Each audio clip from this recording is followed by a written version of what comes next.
જય શ્રી કૃષ્ણ મિત્રો। આજે અન્નપૂર્ણા રસોઈ ક્ષેત્રમાં હું તમારું સ્વાગત કરું છું। આજે ગરમીની સિઝનમાં આપણે ઠંડુ અને હેલ્ધી એવું આપણે બીલાનું શરબત બનાવીશું। આ બીલી ફળ છે, જે શંકર ભગવાનને બીલીપત્ર આપણે ચડાવીએ છીએ એ ઝાડનું આ ફળ છે, એનું આપણે આજે શરબત બનાવીશું। તો આ ફળને આપણે આ રીતે તોડીશું।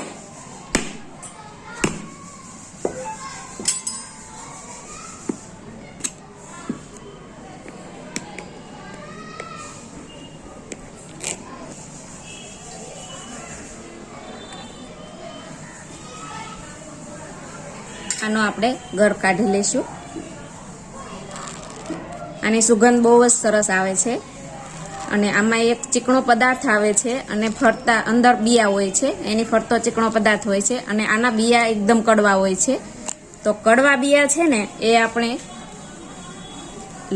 આમાં શરબતમાં પીસાય નહીં એ રીતે આપણે એનું શરબત બનાવવાનું છે। એટલે આપણે આમાં શરબત બનાવવામાં છે ને બ્લેન્ડરનો ઉપયોગ બિલકુલ નથી કરવાનો।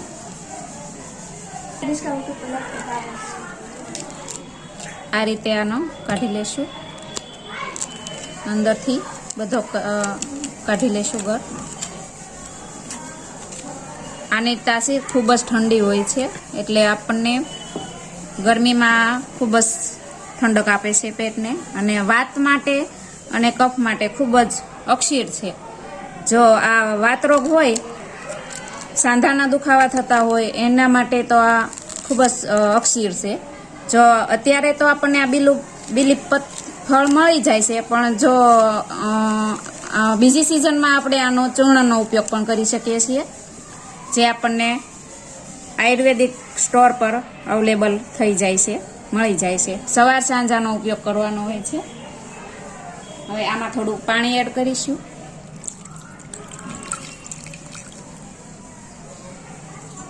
આને મસળીને આપણે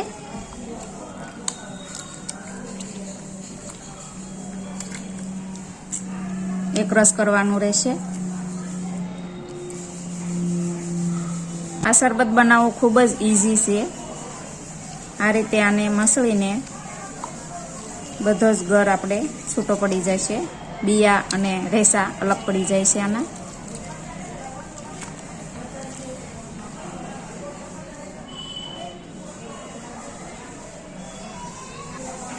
હવે આને આપણે બીજા વાસણમાં ગાળી લેશું।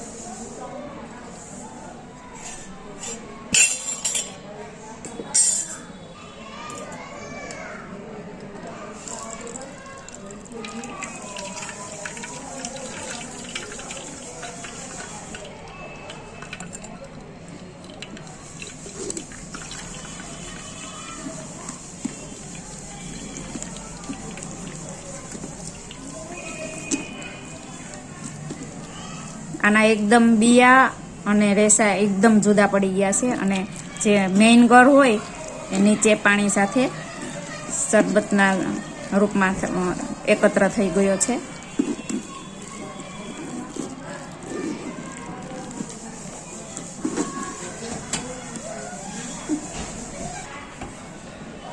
હવે આને આપણે અલગ લઈ લઈશું।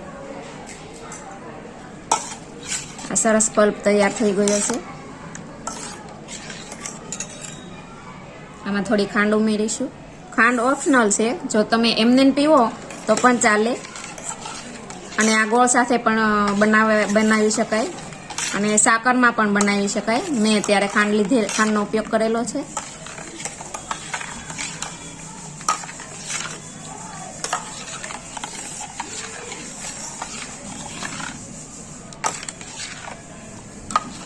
બીલાનું જ્યુસ તૈયાર છે। હવે આપણે આને સર્વ કરીશું।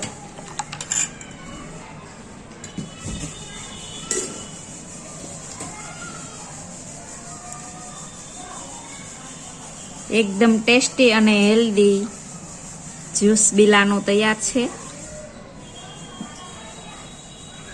આની તાસીર ખૂબ જ ઠંડી હોવાથી આ પેટના રોગોને માટે ખૂબ જ અક્ષીર છે।